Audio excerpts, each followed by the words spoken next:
সালামু আলাইকুম, সবার কি অবস্থা, কেমন আছেন? শনিবারে যে ভিডিওটা দিছিলাম, ওই যে শুক্রবারে নিখোঁজের ভিডিওটা দিছিলাম না, শুক্রবারে 11টার দিকে খালাতো ভাই হারানো গেছে। স্ক্রিনে ছবি দিয়ে দিব আবারও। উনি কি করছে, বাঘ মারা বাজার অটো বেচা কোথায় চলে গেছে, ঠিক আছে নি, মোবাইল টোবাইল বন্ধ করে রাখছে। আমি খবর পাইছি আজকে। তো এই খবর পাওয়ার জন্য আমি আপনাদের কোনো আপডেট দিতে আসি না। উনি কোন জায়গায় আছে কেউ জানে না। উনি অটো বিক্রি করে চলে গেছে, বাড়িতে একটু জামিল হয়েছে আর কি, স্বাভাবিক জামিল হইতে পারে। এখন গাড়ি চালামু আমি, কারেন্ট বিল দিব কে?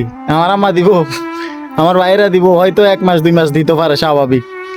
আম্মার তো কোনো ইনকাম নাই, আম্মা থেকে দিব, ভাইয়েরা স্বাভাবিক দিতে পারে, হেল্প করতে পারে। এখন এই কারেন্ট বিলে ওনার আম্মা ওনার সাথে ঝামেলা করার কারণে উনি গাড়ি বাগমারা বাজার বিক্রি করে উনি চলে গেছে, মানে টাকা নিয়ে কোন দিকে চলে গেছে আর কি। এই হইলো আপডেট নিউজ। আমি তো প্রথমে মনে করছি আল্লাহ না করে ওনার কোনো মাইরা টাইরা কেউ গাড়ি নিয়ে চলে গেছেন, এরকম তো হয়, স্বাভাবিক হইতে পারে, অনেক জায়গায় তো হয়েছে এরকম। তো এই কারণে আমরা অনেক ভয়ে ছিলাম। যাই হোক, খবর পাইছি উনি গাড়ি বেচা কোথায় চলে গেছে। তো নিরাপদে থাকলে ভালো। তো ভালো থাকবেন, সুস্থ থাকবেন। নতুন নতুন ভিডিও পাইতে চ্যানেলটা সাবস্ক্রাইব করে রাখবেন। আল্লাহ হাফেজ।